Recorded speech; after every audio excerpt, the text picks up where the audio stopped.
Welcome to the Deep Dive.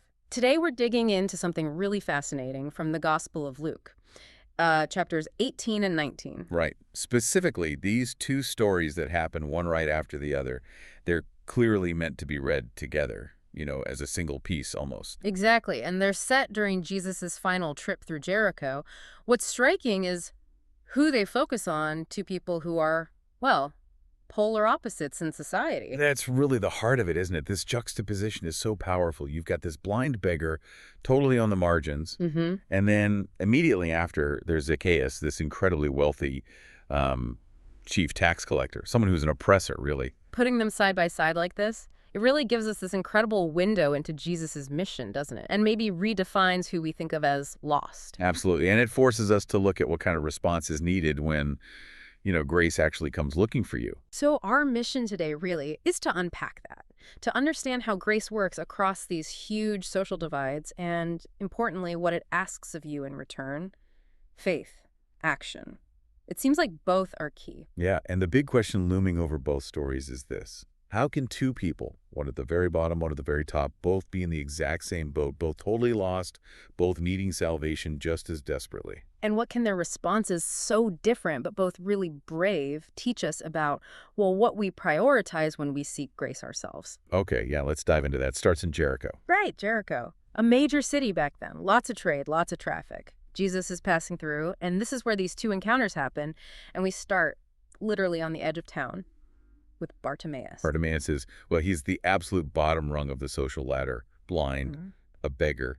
His entire survival depends on people giving him money. And we have to remember, this is first century Judea. There's no, government safety net, no social security. If you couldn't work because of a disability. You were completely reliant on charity. That was it, which is why he'd be positioned, strategically. Right, outside the city gate, probably, where the most people would pass by.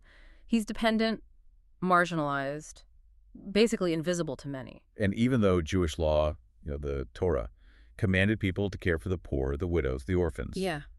the reality often fell short. Yeah, the sources suggest this was often neglected. So Bartimaeus wasn't just poor, he was likely oppressed by, well, societal indifference, maybe. But definitely indifference, possibly outright contempt. Yeah. Which brings us to his name. This is pretty shocking when you dig into it. Bartimaeus, son of Timaeus. But what does Timaeus mean? Well, scholars trace Timaeus back to a root that likely means filth or uncleanness. Wait, seriously, so Bartimaeus could mean son of filth. That wasn't just his name. It might have been like a public insult. Exactly. A cruel nickname, basically branding him. Think about carrying that around. It wasn't just describing his situation. It was a judgment. Society saw him as maybe cursed, despicable, a drain. Wow. Defined by his need, his perceived uselessness, just the bottom. That's the weight he carried. Now, let's shift gears completely. Go inside the city walls, climb the social ladder right to the top, to Zacchaeus. Zacchaeus, the sources call him a two-way Zacchaeus. Yeah. A rich man, a magnate even. This isn't just comfortable. This is serious wealth and power. And he's not just any tax collector. He's the chief tax collector, Mhm. the superintendent for the whole Jericho region. Which means he's working directly with, or rather for, the Roman occupiers. Mm-hmm. And we need to understand how tax collection worked then. It wasn't like today. Rome basically auctioned off the right to collect taxes. So Zacchaeus would have paid a hefty sum for that, right? Exactly. And then he had the authority to set the tax rates himself. Rome demanded, say, 10%, but Zacchaeus could demand 20, 30%. And pocket the difference. Precisely. It was essentially legalized extortion. He got rich by defrauding his own people, his neighbors. So incredible economic power, but socially. Socially, he was poison, hated, utterly despised by his fellow Jews, a traitor, an apostate. He'd sold out his heritage, collaborated with the enemy, all for money. Tax collectors in general were labeled sinners, right? Partly for the dishonesty, but also because they handled Roman coins, Gentile money, which was seen as ritually impure. Yes, all of that. They were collaborators in forcing foreign rule, just completely ostracized from respectable Jewish society. And just like Bartimaeus, there's this painful irony in Zacchaeus' name, too. Oh, absolutely. Zacchaeus. In the original language, it means pure or clean. Pure, while living a life built on extortion and impurity. Wow. So you have the son of filth, who is oppressed and powerless, and pure, the powerful oppressor. But both are fundamentally rejected. Both are outsiders in their own community. Which brings us to the core point the sources emphasize. Despite being opposites in every worldly way, poor versus rich, oppressed versus oppressor, physically limited versus powerful, they shared the exact same fundamental condition. In God's eyes, both were equally lost. Mm. Both were in desperate need of being found, of being rescued. And that leads directly into this really clear statement Jesus makes right after meeting Zacchaeus, Luke 19, verse 10. Yes, the Son of Man came to seek and save the lost. This is like his mission statement put right here. And coming right after these two encounters, it confirms his definition of lost is, well, it's incredibly broad, isn't it? It includes both the victim and the perpetrator. Exactly. If his primary goal was judgment based on social standing or, outward sinfulness, Zacchaeus would have been the first one condemned. But that wasn't the mission. It was seeking, saving. For both of them. For both. And what's radical here is how available this grace suddenly is. It's a stark contrast to how things worked under the old covenant system. To really get this, we need to talk about the mercy seat. Okay, yeah, let's unpack that because the sources really stress how revolutionary this shift was. So under the old covenant, access to God's presence, God's forgiveness, symbolized by the mercy seat, was extremely restricted. The mercy seat was the lid on the Ark of the Covenant. Which was kept in the temple, right? In the innermost room, the Holy of Holies. Correct. And nobody could just walk in there. It was hidden behind this huge, thick veil. Only one person, the high priest, could go behind the veil. And only once a year, on the Day of Atonement, Yom Kippur. That's it. And even then, only after all these intense purification rituals and specific sacrifices. God's presence was there, yes, but it was veiled, mediated by priests and rituals, and, frankly, inaccessible to the average person. Especially someone like Zacchaeus, right? As a collaborator, maybe ritually unclean, he probably wouldn't even be allowed deep into the temple complex, let alone near the Holy of Holies. Absolutely not. He was completely outside that system of grace, which makes what Jesus does so stunning. He basically becomes the access point. The sources put it beautifully. Yeah. Jesus, the Son of Man, is the mercy seat made flesh, walking around, accessible. He brings God's presence and grace directly to people like Bartimaeus, like Zacchaeus. No temple needed, no veil, no priestly intermediary. He just invites himself into the home of the guy everyone considered unclean. Total system bypass. And this connects to what the prophets, like Isaiah, were saying centuries earlier. Right? God wasn't actually impressed by just, going through the motions of sacrifice. Right, the outward rituals without the inward change. Exactly. God was saying, I want justice, mercy, humility. God cares about the state of your heart, not just whether you check the boxes on the sacrifice list. So Jesus embodies this shift. The invitation becomes direct, personal. As the source says, we may with confidence draw near to the throne of grace. No longer dependent on your social status, your ritual cleanliness, or following complex rules. It's about responding to this direct offer. Okay, so let's look at how the first guy, Bartimaeus, responds. He's blind, stuck outside the city. Here's this huge crowd around Jesus. And he knows he can't possibly push through that mob. But he doesn't just sit there. He does the only thing he can do. He shouts loudly. What he shouts is significant, isn't it? It's not just help. No, it's incredibly specific. Jesus, Son of David, have mercy on me. That title, Son of David, that's huge. That's a messianic title. Absolutely. It means Bartimaeus recognized Jesus as the promised king, the deliverer from David's line that Israel had been waiting for. This guy, sitting in the dirt, seemingly ignorant, had this profound theological insight. Maybe more than many of the respectable people in the crowd. Which makes what happens next even more, well, shocking. The obstacle isn't his blindness, it's the people following Jesus. Yeah. The crowd tells him to shut up, be quiet. Can you imagine? They're basically trying to silence his desperate plea. Why? Were they embarrassed? Did they think Jesus was too important? Probably a mix of things. Maybe they saw Bartimaeus as unclean, unworthy, the son of filth bothering the master. They were acting like gatekeepers, treating Jesus like some celebrity who couldn't be disturbed by the riffraff. The irony is just painful. The followers become the barrier to the one who needs mercy most. It's a powerful warning, isn't it? But Bartimaeus doesn't give up. He has to overcome not just his physical limitation, but this wall of social disapproval, this noise of condemnation. And what does he do? She shouts louder. That takes incredible courage, persistence, faith. And Jesus hears him, stops everything. The whole procession halts. And he doesn't just wait for Bartimaeus to somehow get to him. Jesus turns back and actively calls for the man everyone else is trying to shush. He seeks him out. It completely flips the script. The king comes to the beggar. And then Jesus asks this question. The sources highlight this as maybe the question Jesus asks everyone. What do you want me to do for you? Which seems obvious, right? The guy's blind. Well, yes and no. Jesus knew he was blind. The question isn't for information. It's deeper. It forces you, the asker, to name your highest priority. What do you value most? What are you really seeking? It reveals what you truly worship, in a sense. That's intense. If Jesus asked you that right now, what would your answer reveal about your deepest desire? Exactly. For Bartimaeus, the answer was clear, direct, and full of faith. Lord, let me recover my sight. Not money, not pity, restoration, dignity, independence. And underlying it all was the belief, the faith, that Jesus could do it. And the response from Jesus is immediate. Receive your sight. Your faith has made you well. Bam, he could say. And what's the first thing he does? Does he run off shouting, go find his family? Nope. The text says he immediately followed Jesus, glorifying God. His healing instantly turned into discipleship. Yeah. And his witness impacted the crowd too. They started praising God as well. Faith led to action, action led to witness. Okay, now we pivot. From the man with nothing to the man who seemed to have it all, Zacchaeus.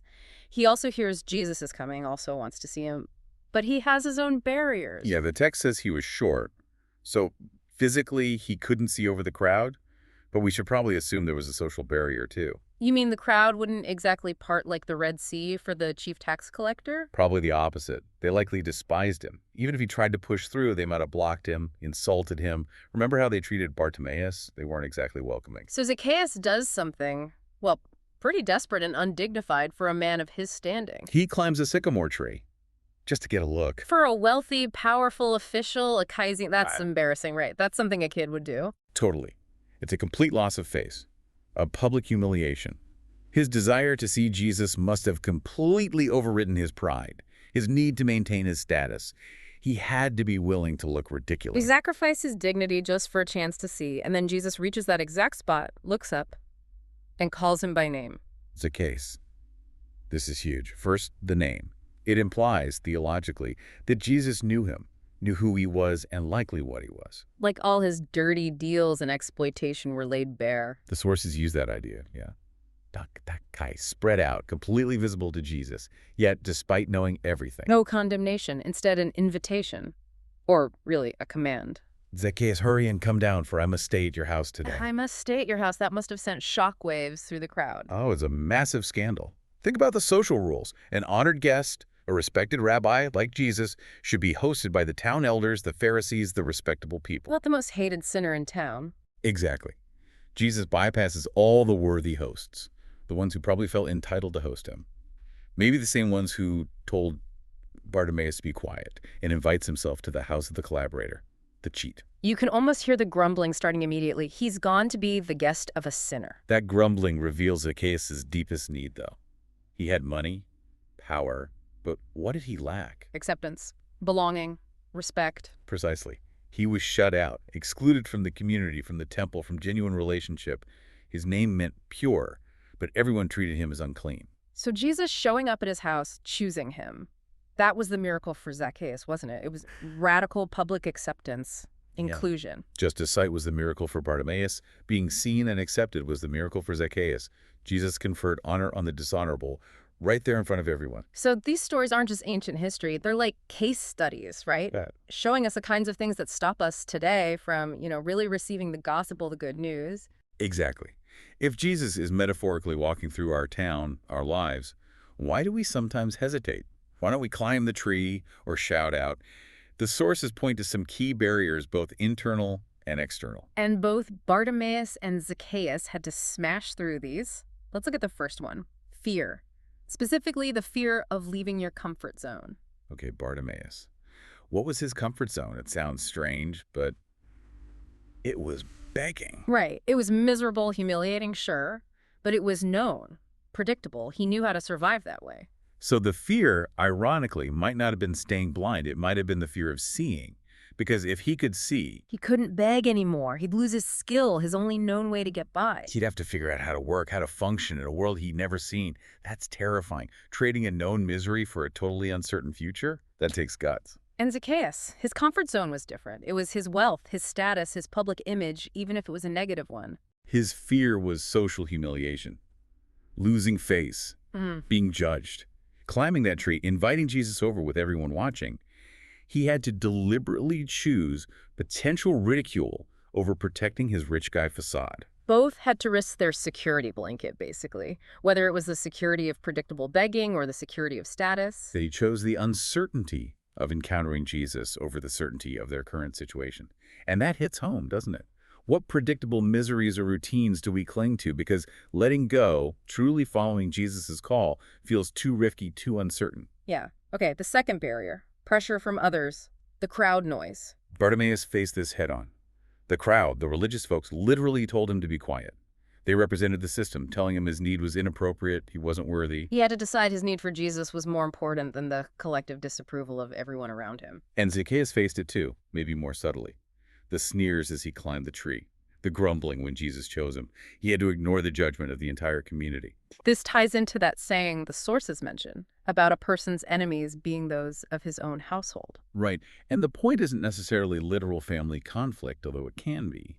It's that often the biggest obstacles to faith come from those closest to us, or the systems we're part of. People who don't understand why you're changing, or friends who mock your new priorities, or even, cultural or political pressures that make living out your faith difficult. Exactly. Those are the household enemies, the things or people that try to block your path to Christ.